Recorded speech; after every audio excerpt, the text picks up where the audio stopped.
नमस्कार दोस्तों, हरियाणा तक देख रहे हैं आप और मैं हूं आपके साथ राहुल यादव।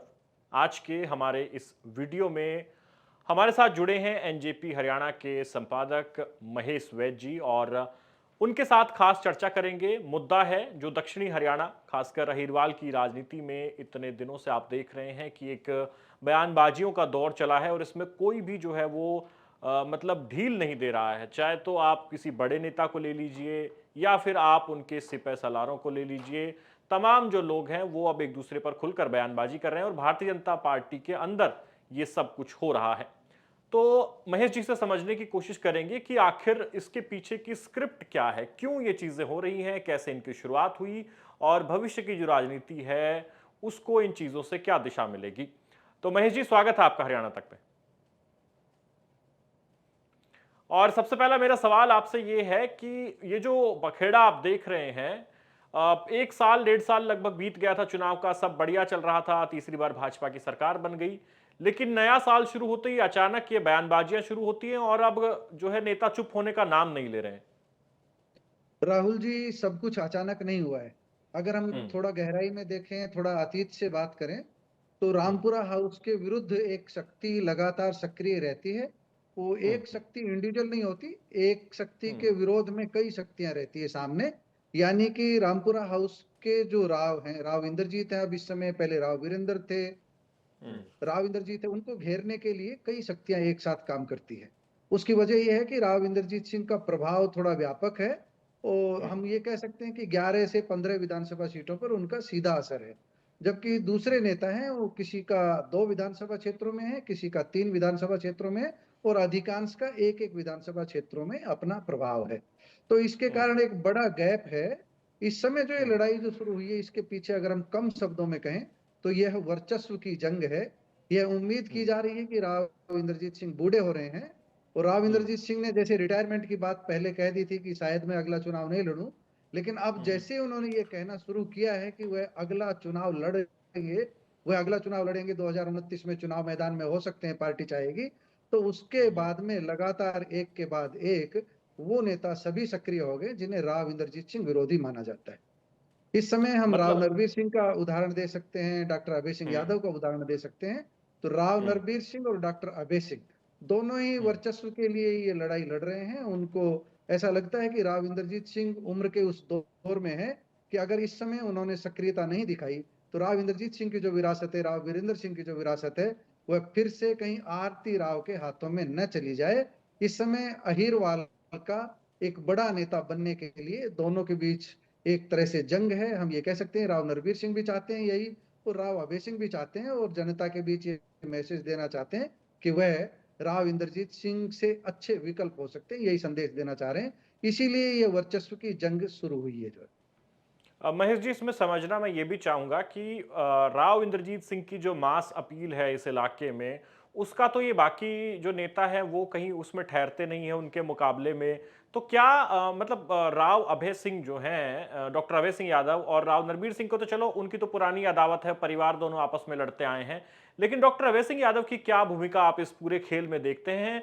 वो उस लाइन में आके खड़े होने की कोशिश कर रहे हैं, उसमें कितनी सफलता मिलेगी उन्हें? देखिए, वो पूर्व आईएएस अधिकारी रहे हैं, उनको समझ है। वह कोई हम्म। बात बिना समझे बोलेंगे ये हम नहीं कह सकते। हम्म। ये आप भुंगारका में उन्होंने जो जनसभा की थी 4 जनवरी को, नववर्ष के हम्म। उपलक्ष्य में, उसको पहले समझ लें कि भुंगारका में हुआ क्या था। वह भुंगारका क्यों पहुंचे और भुंगारका क्यों केंद्र में आ गया। नांगल हम्म। चौधरी विधानसभा क्षेत्र का एक गांव भुंगारका ऐसा है जहां पर लगभग 3 महीने पहले केंद्रीय मंत्री राव इंद्रजीत सिंह पहुंचे थे और उस हम्म। सज्जन के यहाँ गए थे जिन्होंने राव इंद्रजीत सिंह की जो जनसभा कराई थी, जिन्होंने चुनावों में डॉक्टर अभय सिंह यादव का विरोध किया था। डॉक्टर हम्म। अभय सिंह यादव के धुर विरोधी के घर राव इंद्रजीत सिंह पहुंचे थे, उन्हें गले लगाया था और उन्हें हम्म। भारतीय जनता पार्टी में सम्मान सहित रखने की, साथ रखने की उन्होंने ये वादा भी हम्म। किया था वहां पर, और लोगों के बीच पहुंचे थे कि मिल करके काम करेंगे। हम्म। डॉक्टर अभय सिंह यादव इसका जवाब भुंगार का पहुंच कर ही देना चाहते थे, इसलिए वह भुंगार का पहुंचे और इस बात का जवाब दिया। जवाब हम्म। ज्यादा, लगभग 25 मिनट तक राव इंद्रजीत सिंह पर ही उनका भाषण केंद्रित रहा था। और वह इसलिए केंद्रित रहा क्योंकि लीडर बनना है तो राव इंद्रजीत सिंह को दो तरह से लीडर बनते हैं, या तो अपना पॉजिटिव दिखाओ या राव इंद्रजीत सिंह के विरोध में बोलो। तो उन्हें ये आसान रास्ता लगा और राव इंद्रजीत सिंह के विरोध में खड़े होकर के खुलकर बोले। कल तक जो कहते थे कि वह अपनी हार के लिए राव इंद्रजीत सिंह को दोषी नहीं ठहरा सकते, राव की दुकान में सामान नहीं है, उनकी दुकान में सौदा नहीं है, उन्होंने उस भुंगारका के मंच पर कहा कि उनकी वजह से, बब्बर शेर भी कहा उनको कि बब्बर शेर की वजह से वह खुद शिकार हो गए। ये इस बात को उन्होंने स्वीकार कर लिया। अगर पहले कोई और ये साथी उनको ये बात कहता तो उनको ये बात अखरती थी, लेकिन स्वयं उन्होंने ये स्वीकार कर लिया कि जो राव इंद्रजीत सिंह है वह बब्बर शेर है। हालांकि उन्होंने कहा कि बब्बर शेर ये नहीं देखता कि अपने और पराये किसका शिकार किया जा रहा है, सीधे सीधे उन्होंने अपनी बात और अपना उदाहरण दे दिया जो है।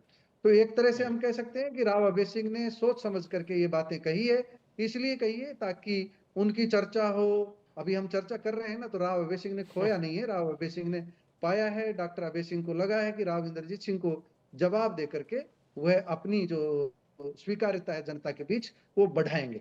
तो दो ध्रुव बन रहे हैं, एक प्रो राव, एक anti Rao. Rao versus anti Rao ये कई दशकों से चला आ रहा है। तो यहाँ पर भी हम देखेंगे तो जो एंटी राव की जो धुरी है उसमें हम राव नरवीर सिंह को एक कोने पर खड़ा देख रहे हैं, एक कोने पर डॉक्टर अभय सिंह यादव को खड़ा देख रहे हैं। भारतीय जनता पार्टी की बात बता रहा हूँ। भारतीय जनता पार्टी के बाहर तो जगदीश यादव भी है, कैप्टन अजय सिंह यादव भी है, लेकिन अभी हम कह रहे हैं कि वो एक स्थान विशेष तक सिमटे हुए हैं। और जिस तरह नांगल चौधरी की हम बात करें तो डॉक्टर अभय सिंह भी अपने स्थान विशेष तक सिमटे हुए हैं। राव नरवीर सिंह को मैं स्थान विशेष तक नहीं कहूंगा, उनका थोड़ा थोड़ा वोट बैंक आज कोसली विधानसभा क्षेत्र में भी है, कुछ सोहना में भी है, और बादशाहपुर में तो है ही। इस बात को हमें स्वीकार करना होगा। लेकिन उनको हम 3 विधानसभा की बात कर रहे हैं, तो राव इंद्रजीत की हम 15 विधानसभा की बात कर रहे हैं। भारतीय जनता पार्टी किस में भविष्य देखेगी, 15 वाले में या 3 वाले में, आप अंदाजा लगा लीजिए। तो अभी 2-3 दिन पहले हमने इस विषय में एक चर्चा की थी कुछ साथियों के बीच, तो ये निकलकर सामने आई थी बात कि वर्चस्व कायम रखने के लिए इस समय राव नरवीर सिंह भी बोल रहे हैं और डॉक्टर अभय सिंह यादव भी बोल रहे हैं। और इसलिए बोल रहे हैं क्योंकि यही सही मौका है जो दायरा अपना बढ़ाया जा सकता है। तो राव नरवीर सिंह अपना दायरा बढ़ाने के लिए बोल रहे हैं और डॉक्टर अभय सिंह यादव अपना अस्तित्व बचाए रखने, अपना अस्तित्व कायम रखने के लिए बोल रहे हैं, दोनों जो है। अच्छा, एक बात ये बताइए कि आपने कहा कि पढ़े लिखे नेता हैं डॉक्टर अभय सिंह यादव, कोई भी बात कहते हैं तो सोच समझ कर कहते हैं। तो उनके पास अपने पॉजिटिव गिनाने को बहुत कुछ है जिसका वो जिक्र करते हैं। जो उन्होंने ग्राउंड बनाया अपने चुनाव लड़ने का, वो पूरा कैंपेन कि हम पानी लेकर आए, हमने तमाम चीज़ें इस इलाके की जो मेन डिमांड थी पानी की, उस पर बहुत काम किया। तो उनके पास अपना पॉजिटिव बताने को जब इतना ज़्यादा है तो वो राव की मुखालफत में इतना समय और इतनी एनर्जी क्यों लगा रहे हैं, जबकि उदाहरण है कि अहिरवाल की पॉलिटिक्स में आप सीधा जो है राव परिवार के खिलाफ जाते हैं तो उसमें कामयाबी जो मिलने के चांसेस हैं वो काफ़ी कम हो जाते हैं। देखिए राहुल जी, आप एक चीज को समझ लीजिए अच्छी तरीके से कि नांगल चौधरी, नारनौल, महेंद्रगढ़ और अटेली, यहाँ जो भी कुछ मिला है वो सामूहिक मिला है। डॉक्टर अभय सिंह यादव समझदार है, इसलिए वो अकेले श्रेय लेने में ज्यादा रुचि रखते हैं और काफी हद तक वह इसमें कामयाब भी हुए हैं। दूसरी बात यह है कि छोटी छोटी उपलब्धियों को इस तरह प्रचारित किया जाता है बहुत बड़ी उपलब्धि के रूप में, जैसे कि डॉक्टर अभय सिंह यादव ने बहुत कुछ कर दिया। राष्ट्रीय राजमार्गों की बात करें तो पनियाला मोड़ से आप समझ सकते हैं कि पनियाला मोड़ से अंबाला की तरफ जो 152 डी वगैरह निकला है, ये डॉक्टर अभय सिंह की वजह से निकल सकता है क्या? ये भारतीय जनता पार्टी की वजह से निकल सकता है, मनोहर लाल की थिंकिंग की वजह से निकल सकता है, दूसरे नेताओं की थिंकिंग की वजह से निकल सकता है। और डॉक्टर अभय सिंह भी खुद इसको ईमानदारी से स्वीकार करते हैं कि अटेली के निवासी एक अधिकारी थे, उनकी वजह से इस बारे में अच्छी पहल हुई, सरकार ने इसको हरी झंडी दी। वो आईएएस अधिकारी रहे हैं तो आईएएस अधिकारी के पास जा सकते हैं, उनको काम करने का तरीका आता है, उनके पास फाइलों को देखने की एक तरह से दूरदृष्टि है, वो पहले भांप जाते हैं कि क्या होने जा रहा है और उस बात का वो प्रचार कर लेते हैं, उसमें कामयाब भी हो जाते हैं। लेकिन मैं आपको थोड़ी सी हकीकत बता रहा हूँ, मल्टी मॉडल लॉजिस्टिक हब की एक बात कर रहा हूँ, नांगल चौधरी में जो गया है, तो बावल की जनता ने स्वीकार नहीं किया, इसलिए इत्तेफाक से गया। उसमें आप भूमिका किसकी बताएंगे आप? जहां तक जल स्तर का बात है, जो कृष्णावती और दोहान नदियों में जो फालतू पानी डाला गया है, उसमें लीड रोल में डॉक्टर अभय सिंह यादव रहे हैं, मैं उसे स्वीकार करता हूं। लेकिन ये ठीक वैसे ही है, अभी 2-3 दिन पहले मेरी वेद प्रकाश विद्रोही से बात हो रही थी कि हमने मकान बनवा दिया और आप लिपाई पुताई जो है करवा करके हम छोड़ के गए थे और उसको सफेदी करवा करके कह रहे हो कि हमने सफेदी करवा दी। हरियाणा में अगर आप आंकड़े निकलवाएंगे आरटीआई से सिंचाई के क्षेत्र के, तो नहरी पानी का जो सिंचित क्षेत्र का दायरा है आज भी महेंद्रगढ़ जिले में 2 से 3 हजार हेक्टेयर का है। 2 से 3 हजार हेक्टेयर नहरी पानी से सिंचाई होती है, इससे ज्यादा नहीं होती है। आज से 15 साल पहले भी यही आंकड़ा था और 20 साल पहले भी यही आंकड़ा था। और ये भी तब हो रहा है जब जल घरों के लिए नहरी पानी यहाँ पहुंच रहा है। हम्म। आप ये कह सकते हो कि कृष्णावती और दोहा नदी में जहां जहां फालतू पानी डाला गया है बरसात के समय, उस पानी से वहां पर जल स्तर ऊंचा आया है उन गांवों में जहां पर जहां हम्म। जहां जहां जो नदी के किनारे गांव हैं।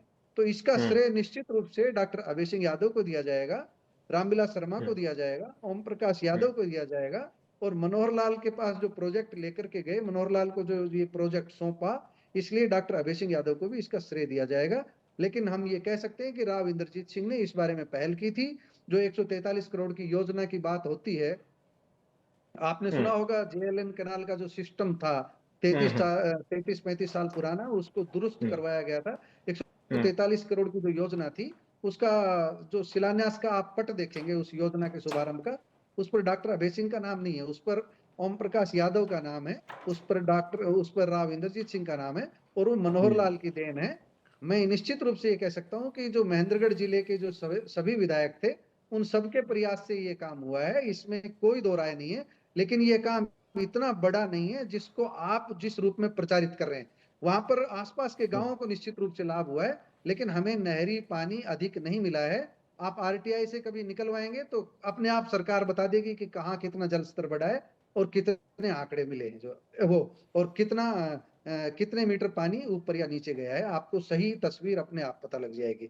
तो अब इस समय जो लड़ाई चल रही है वो जो पानी को लेकर के और वर्चस्व को लेकर के, तो पानी एक हम्म। बड़ा मुद्दा है। तो पानी का हम मुद्दा देखेंगे तो साहबी में आप देखेंगे लाल बहादुर शास्त्री वाटर चैनल बनवाया था यहाँ भूपेंद्र सिंह हुड्डा के समय बना था, हम्म। जिसमें अब साहबी में पानी भरा हुआ है। अब उस पानी हम्म। को खाली करवाने के लिए प्रयास हो रहे हैं ताकि हम्म। बदबू ना आए। वो पानी सड़ चुका है वहां पर ना, इस समय जल स्तर तो हम्म। ऊंचा आया है लेकिन वहां पर जो है सीवरेज ट्रीटमेंट का पानी उसमें मिल गया। महेंद्रगढ़ जिले में ऐसी स्थिति नहीं है, महेंद्रगढ़ जिले में वो पानी साफ सुथरा साफ है पानी और है वो। उससे हम्म। साफ पानी है और उससे फायदा हुआ है। हम्म। यहाँ पर लड़ाई पानी की भी नहीं है, मल्टी मॉडल लॉजिस्टिक हब की भी नहीं है, अस्पताल की भी नहीं है। यहाँ पर लड़ाई सिर्फ राजनीतिक वर्चस्व की है कि आरती राव के पैर अगर जम गए तो तुम्हारे पैर नहीं जम पाएंगे। इसलिए इस समय अगर घेरना है तो घेर लिया जाए।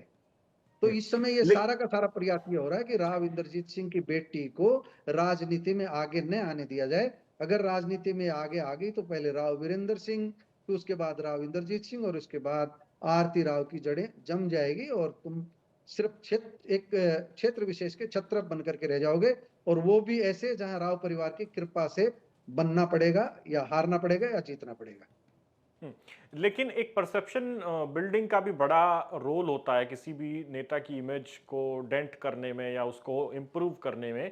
तो जब अभय सिंह सरीखे नेता ये कहते हैं कि मैं फाइल लेकर गया और राव इंद्रजीत सिंह ने कहा कि तुम देख लो, I am not interested into this, तो अब बहुत सारे परसेप्शन तो ऐसे हैं जिससे राव इंद्रजीत सिंह पहले से ही जूझ रहे हैं कि लोगों से मिलते नहीं है, दो दिन राजा हैं, देखिए इस तरह राहुल की जी, बात दो है। दिन तो पहले ये मेरी बात इमेज हुई। पे कितना डेंट कर पाएंगे, इमेज पे डेंट की जो बात है। मेरी 2-3 दिन पहले बात हुई, राव इंद्रजीत सिंह ने इस बयान को ही बिल्कुल झूठा बता दिया है। उन्होंने कहा ऐसी कोई हम्म। बात ही नहीं हुई, ऐसा कैसे हो सकता है, हाउ इट इज पॉसिबल। हम्म। दूसरी फिर मेरी डॉक्टर अभय सिंह यादव से भी बात हुई, उनका कहना है कि निश्चित रूप से ऐसा ही हुआ। मैं फाइल लेकर के गया था और उनको बताया था कि मैं मुख्यमंत्री मनोहर लाल से मिलकर आ रहा हूँ, आप इसमें हम्म। इनिशिएटिव लीजिए। तो उन्होंने कहा कि आप लगे रहिए, आप जुटे रहिए, आप खुद करते रहिए इस विषय में, जो है उन्होंने रुचि नहीं दिखाई।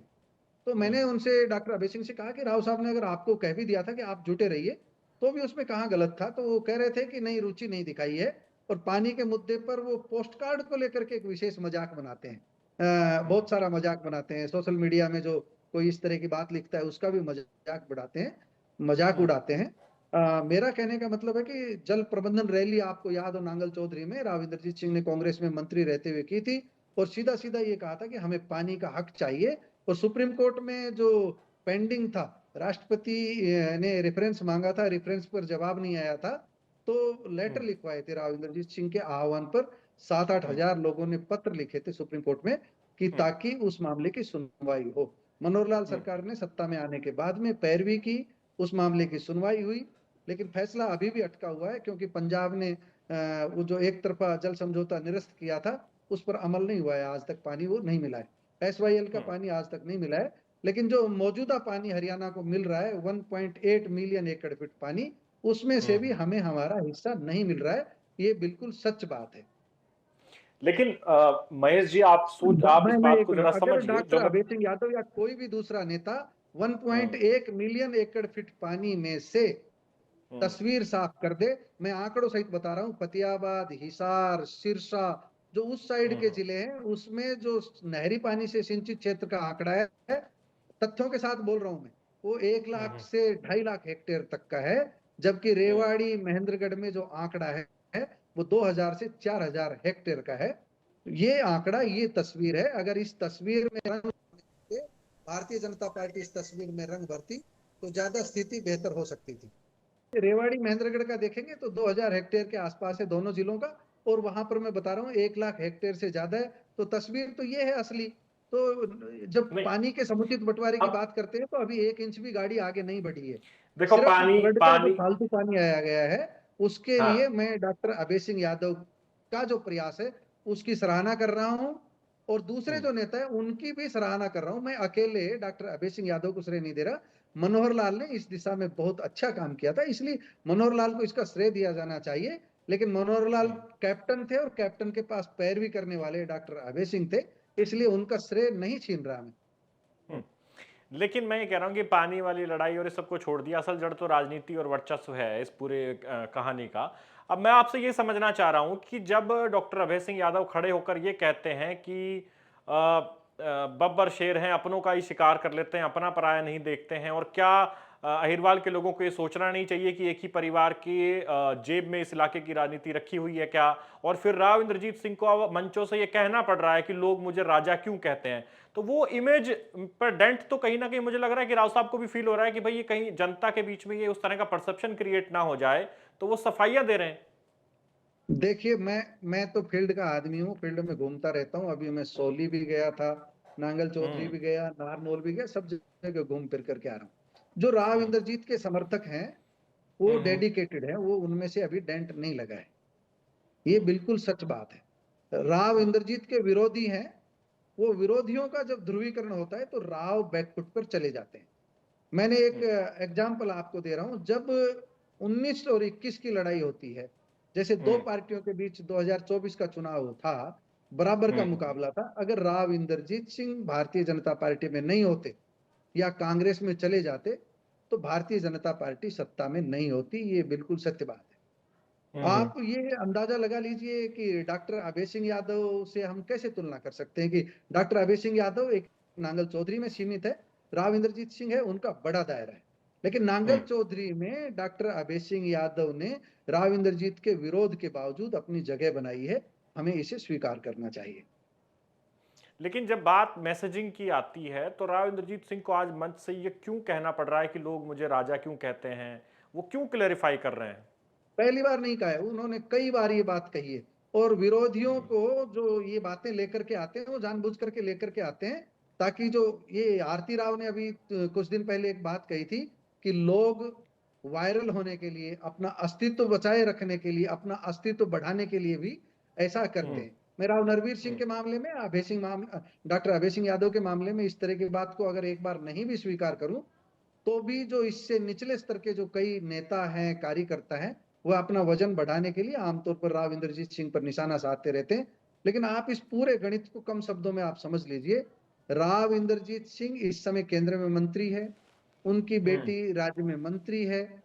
हम्म दोनों का राजनीति में अपना वर्चस्व कायम है इस समय, क्योंकि जो राव इंद्रजीत सिंह की जो राजनीतिक विरासत है, वो आरती राव काफी हद तक संभाल चुकी है।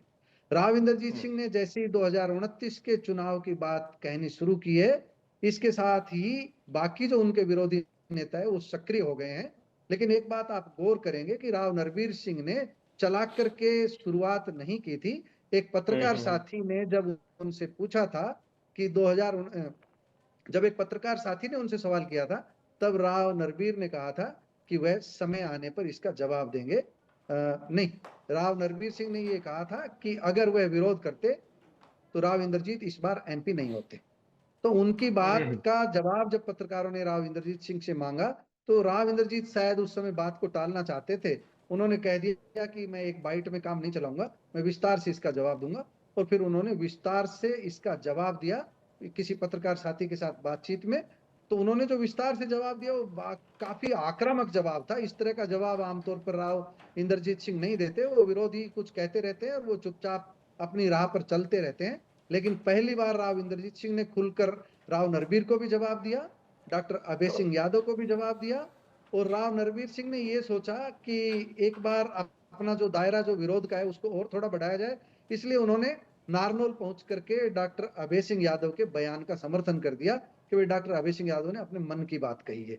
यानी कि हम्म, एक तरह से एक और एक दो बनने का प्रयास किया।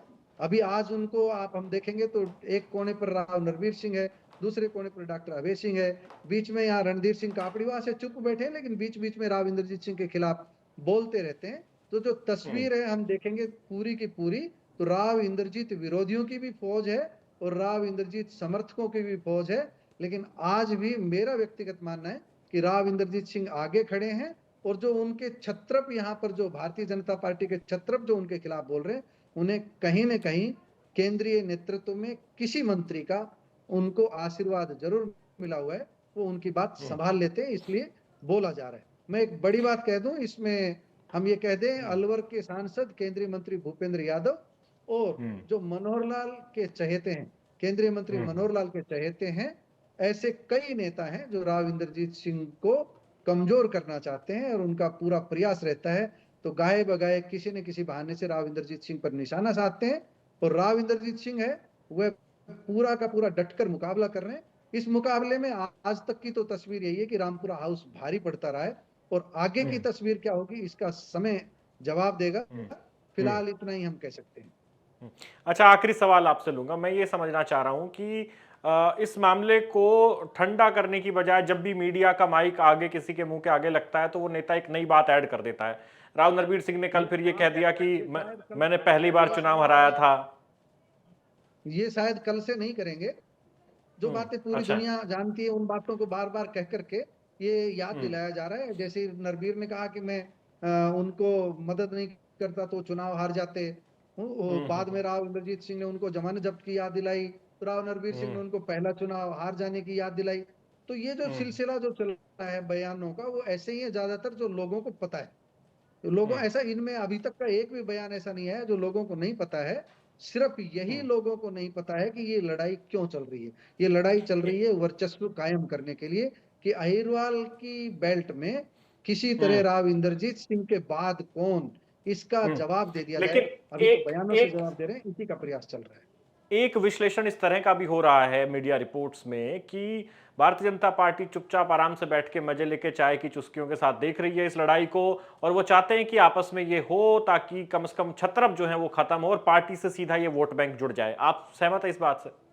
नहीं नहीं, भारतीय जनता पार्टी में कुछ नेता, भारतीय जनता पार्टी नहीं, नरेंद्र मोदी और अमित शाह के स्तर पर पूरा का पूरा राव इंद्रजीत सिंह की तरफ आशीर्वाद है। 1% भी मैं उसमें नहीं मान रहा कि कोई कमी है। हम्म, इसने इसके निचले स्तर पर बीच बीच में जो भारतीय जनता पार्टी के नेता है वो टटोल करके देखते हैं कि क्या होता है, एक अच्छा। कंकर फेंक करके देखते हैं कि कितनी लहर आती है। तो वो हम्म, लहरों को गिनते हैं और उसके आधार पर फैसला लेते हैं। और ये लहरें गिनी जा चुकी है। आज कितनी तारीख होगी? आज 19 जनवरी होगी। तो मेरे ख्याल से जी। जो ये आज से ही सिलसिला ये बंद हो जाएगा। आपको शायद हम्म, कल से परसों से बयान सुनने को नहीं मिलेंगे, कुछ दिन तो नहीं मिलेंगे, बाद में फिर बीच बीच में इस तरह के आते रहेंगे जो। हम्म। चलिए, ठीक है महेश जी, आपने समय दिया, आपका बहुत बहुत धन्यवाद। तो महेश वैद जी हमारे साथ जुड़े थे और वो लगातार ग्राउंड पर भी रहते हैं इस इलाके में, खासकर अलग अलग कार्यक्रम जो होते हैं उनको कवर करते हैं। हाल ही में राव इंद्रजीत सिंह से भी उन्होंने बातचीत की है और उनसे हमने जानने की कोशिश की ताकि लोगों को ये समझ आए कि आखिर ये जो चीज़ें हैं ये अनायास नहीं शुरू हो गई हैं, इनके पीछे कहानी है और आगे इन चीज़ों का क्या इम्पैक्ट रहेगा वो भी हमने समझने की कोशिश की है। तो फिलहाल कुल मिलाकर जो इसका जिस्ट समझ आता है वो यही है कि लड़ाई वर्चस्व की है और इस समय जब राव इंद्रजीत सिंह अपनी उम्र के एक इस तरह के पड़ाव पर हैं जहां से वो बीच में रिटायरमेंट की बातें करने लगे थे, तो लोगों ने सोचा कि अगर ये आदमी दोबारा चुनाव लड़ता है उससे पहले इसको घेरा जाए। और इनकी जो बेटी है, नई नई राजनीति में आई है, मैं पहली बार विधायक और मंत्री बनी है, उनके पैर नहीं जमने दिए जाएं। तो इसी बात की सारी लड़ाई है। कुछ लोग राव इंद्रजीत सिंह के साथ खड़े हैं, कुछ लोग उनके विरोध में खड़े हैं। तो ये था डिस्कशन आज का हमारा इस वीडियो में। आपके इस मुद्दे पर जो कुछ राय है हमें कमेंट सेक्शन में आप लिखकर बता सकते हैं और प्रदेश की तमाम खबरों के लिए देखते रहिए हरियाणा तक। धन्यवाद।